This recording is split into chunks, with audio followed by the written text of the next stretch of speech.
Chia tay nhé những tháng năm học trò, 12 năm ve kêu như thành lệ, có tiếng về suốt một thời không hay. Giờ đứng bên cạnh nhau sao thấy buồn tái tê. Chia tay nhé chẳng biết nói câu gì, giờ nước mắt thay cho những lời thương, những vui buồn, những giận hờn vu vơ. Giờ mỗi đứa một phương sẽ chỉ là kỷ niệm. Giá như thời gian có thể như ban đầu, để lại thấy bối rối ngập ngừng. Khi lần đầu tiên chưa quen, ngại ngùng trao cho nhau lá thư làm quen biết tên.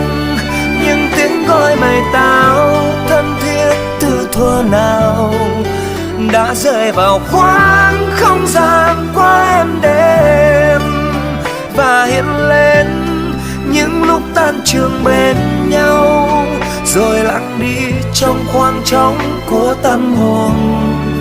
Bạn bè ơi,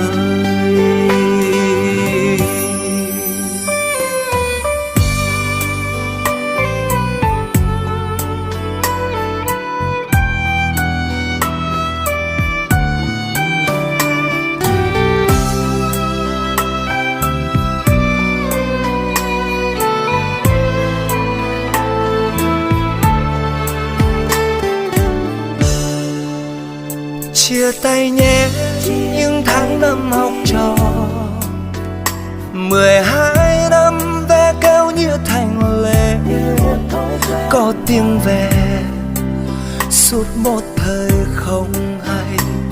Giờ đứng bên cạnh nhau sao thấy buồn tái tê.